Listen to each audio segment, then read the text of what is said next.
아신전이라고 하는 영화의 핵심은 생사초라기보다 에서 시작되죠. 정신이 흐릿해서 죽을 것 같을 때 일체 위급한 증상에 사용하는 처방으로서. 안녕하세요. 안녕하세요. 부천 정성환의원 대표원장 최정원, 진료원장 강기환입니다. 네, 저희가 지난 인사 영상에 이어서 오늘은 조금 더 가벼운 이야기를 한번 해보려고 재밌는 이야기를 가지고 왔는데요. 오늘은 요즘 한창 유행인 킹덤 아신전에 대한 이야기를 한번 해보도록 하겠습니다. 강 원장님 혹시 아신전 보셨나요? 사실 시즌 1, 2도 안 봤습니다. 저는 아주 재밌게 봤었는데요. 저희 직업이 한의사다 보니까 뭐 영화를 보거나 뭐 소설을 읽거나 하면은 항상 그 한의학적 이야기 소재들을 계속 찾게 돼요. 오늘은 아신전에 나오는 이야기들 중에서 한의학적인 소재들, 어떤 한의학적 소재들이 영화에 나오게 됐는지 그런 이야기를 간단하게 한번 해보도록 하겠습니다. 우선 아신전은 어떤 내용이냐면은 배경은 조선시대고요. 원래 킹덤 1부, 2부의 앞 이야기예요. 어떻게 조선 땅에 생사초라는 약이 전파가 되게 됐고, 뭐 어떻게 그 좀비들이 생겨나게 됐고 하는 그런 시작적인 이야기, 시작인 부분의 이야기인데요. 뭐 스포일러 관련된 이야기는 다 빼고, 네, 그냥 간단하게 이야기를 한번 해보도록 하겠습니다. 우선 그 영화 처음 시작할 때 보면은 뭐 킹덤에도 나왔지만은 제일 처음 시작할 때 이제 침을 맞는 장면들이 나와요. 근데 침 맞는 장면 중에서 여기 이 눈썹 사이 여기 혈자리에다가 침을 이렇게 꽂는 장면이 아주 확대를 해서 나오던데, 그게 이제 어떤 효능이 있는지, 왜 굳이 거기에 꽂는지에 대한 이야기를 한번 해보려고 해요. 강 원장님 혹시 그 혈자리가 어떤 혈자리인지 설명을 좀 간단하게 해주실까요? 이 양 눈썹 사이 가운데 있는 이 혈자리는 한의학에서 인당혈이라고 부르는 혈자리입니다. 요거는 우리가 그 기본적인 경맥이 12경맥, 12개 경맥이 있다고 하는데, 거기에서 벗어난 경외기혈이라고 하는 아주 특수한 혈자리입니다.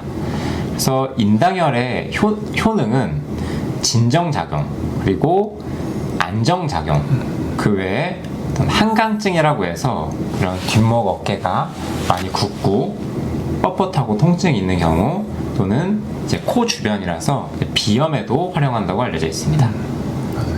우리가 이제 그 인상 쓰거나 스트레스 받으면 이마를 이렇게 찌푸리잖아요. 그래서 이제 여기 실제로 침을 맞거나 뭐 추나로 풀어주거나 좀 손으로 마사지를 하게 되면은 마음이 좀 안정되는 효과가 있습니다. 그래서 그런 효능으로 사용되는 혈자리가 인당혈이다. 네. 좀 중간에 스트레스 받거나 살면서 좀 힘든 일이 있을 때는 한 번씩 문질러 주시면 좋겠다. 네. 그런 얘기를 하고요.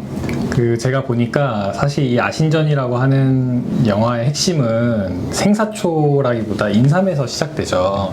인삼을 찾기 위한 전지현의 과정이라고 봐도 무방할 정도인데요. 조선 땅에 이제 여진족들이 살고 있습니다. 근데 전지현 어머니가 아파요. 아신 어머니가 아프고, 전지현이 아픈 어머니를 살리기 위해서 인삼을 찾으러 갑니다. 근데 인삼은 실제로 폐사군이라고 출입이 통제된 곳에서 자라나고 있었어요. 그 당시에. 그래서 그 출입이 통제되는 폐사군을 전지현 인삼을 찾으러 갔다가 거기서 이제 생사초를 발견하게 됩니다. 우연하게. 그러면서 이제 벌어진 일들인데요. 근데 실제 동의보감에 보면은 사람을 살리는 명약으로 인삼이 많이 나오고 있더라고요. 실제 인삼의 효능에 대해서 우리 강 원장님이 간단하게 이야기해 주시면 좋을 것 같아요. 어떻게 쓰이고 있고 어떤 효능이 있는지. 인삼은 실제로 한의학에서 아주 특별한 약재인데요. 왜냐면은 인삼을 하나만 가지고서는 사용한 처방이 따로 있을 정도입니다. 동의보감을 살펴보시면 탈명산이라고 해서 목숨이 빼앗길 때 못 빼앗길 것 같이 위급한 상황에서 사용하는 처방이다 라고 해서 탈명산이라는 처방이 있는데요. 요것은 이제 정신이 흐릿해서 죽을 것 같을 때, 혹은 치료를 잘못해서 굉장히 위급한 상황일 때, 이런 일체 위급한 증상에 사용하는 처방으로서 인삼, 그것도 아주 좋은 인삼 한 가지만을 40g을 한 번에 달여서, 그리고 그거를 한 번에 복용하는 그런 처방입니다. 이걸 복용했을 때 아까 우리 이야기 나눴던 인당혈 있죠. 여기 콧줄기에서 땀이 줄줄 흘러내리면은 약효가 아주 잘 받고 있다는 그런 거라고 책에 나와 있고요. 그리고 탈명사는 인삼을 한 가지만 딱 썼다는 의미에서 또 다른 이름으로 독삼탕이라고 또 부르고 있습니다. 이 동의보감은 독삼탕에 관한 문헌들도 있는데요.